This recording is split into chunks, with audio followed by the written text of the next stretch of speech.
Welcome to Parallel Universe. Nobody said anything when it happened. And that's what made it strange. Not the pause itself. Not the music continuing. Not even the way she stood there, holding the moment like it hadn't slipped. It was the silence around it. A room full of people, and no one reacted. Because no one wanted to be the first to notice. She was smiling. Of course she was. Dionne Warwick has always known how to hold a room. Even now, decades later, she walks onto a stage and something shifts. Not dramatically, just enough. People sit up straighter. They listen closer. Like they're remembering something before the first note even begins. And when she sings, it's still there. Not untouched, not unchanged, but present. A voice carrying history.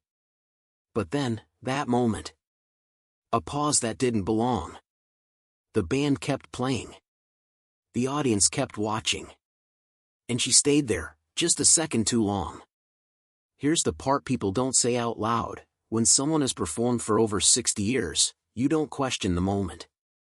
You protect it. You pretend it was always part of the act. Because the alternative feels uncomfortable, and discomfort doesn't sit well inside admiration. So the applause came anyway. Warm. Loud.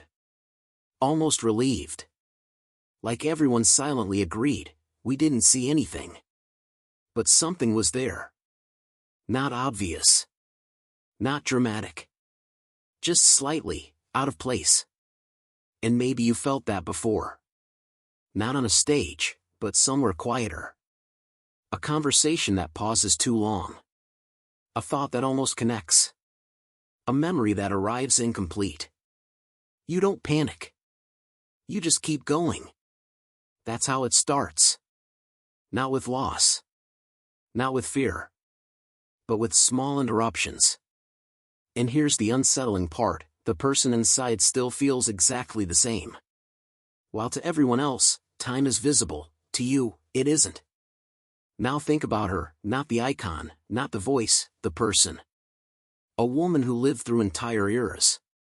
Who watched music, culture, and people change, while being expected to stay the same. Every night. Every performance. That's not just legacy. Sometimes, it's pressure.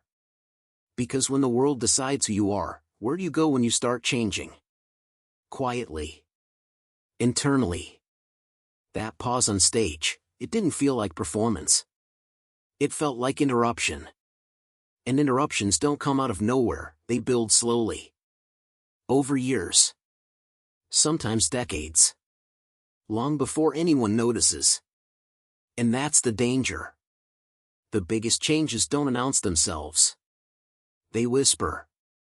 Miss the whisper, and you only notice when it becomes something harder to ignore. So maybe the real question isn't, what happened in that moment?